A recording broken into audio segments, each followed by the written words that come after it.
Ghostrunner PlayStation 5 is a PlayStation Plus game this March, and I have to admit I never heard about this game before, which is a big shame because gameplay is fun, visuals are great and HDR is amazing. Okay, what about a quiz? What do you think?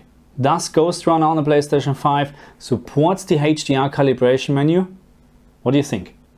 And yes, you're absolutely correct. Ghostrunner does not support the PlayStation 5 calibration menu. I mean, come on, be a little bit realistic here. And it really doesn't matter how you set up the PlayStation 5 calibration menu for Ghostrunner. In the wrong way, correct way or very wrong way, it was always the same maximum peak output, around 1200 nits. And for your information, Ghostrunner offers a 120 FPS performance mode. I have done all my HDR testing in the 60 FPS ray tracing mode. In terms of HDR settings in Ghostrunner, there's no way that we can change the maximum peak brightness of the game. So we always have around 1200 nits.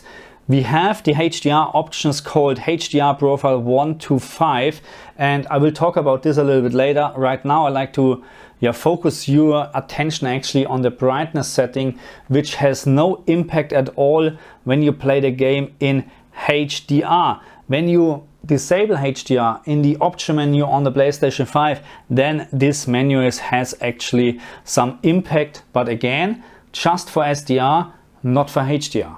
Okay, so let's talk about the HDR profiles, because that's the only way to change the appearance from HDR in Ghostrunner. And I'm talking about the appearance, not about the maximum peak luminance. There are slightly differences between those profiles, but this is more or less just because the saturation from the colors are changing. That's the biggest impact actually when you change those profiles. And also I found that HDR profile number 3 looks very identical to HDR profile number 5.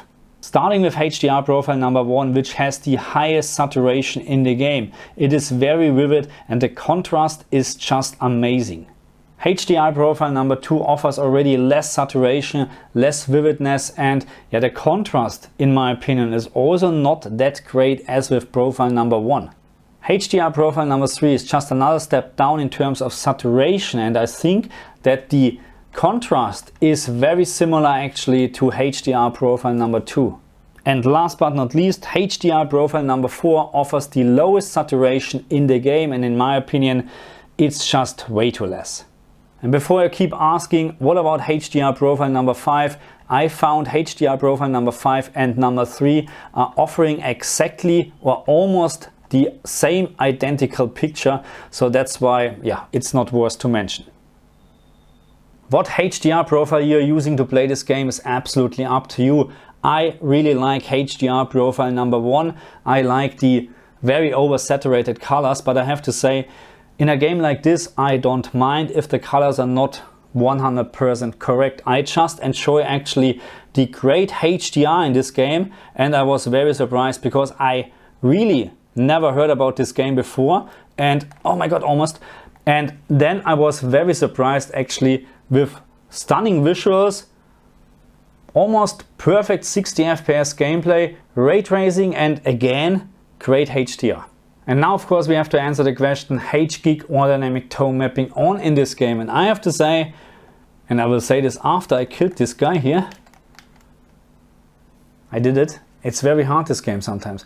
Anyway, HGiG is not a problem at all in this game. That's HGiG at the moment. It is more than playable. I was actually very surprised that this game offers a very high base brightness plus very great HDR effects. I mean, there is as always a difference of course in terms of the base brightness between HGiG and dynamic tone mapping on, but as soon you have something like very bright objects in the screen, the difference is actually almost zero. And I found that at some spots like this here, where it is very, very bright, HGiG is sometimes a little bit brighter than dynamic tone mapping on. So again, this is absolutely up to you. I actually like HGiG in this game because it is just more accurate, a little bit more accurate, and it will not change the brightness all the time as dynamic tone mapping on is doing. Okay, my friends, that's it already for this video, and I have to say Ghostrunner on the PlayStation 5,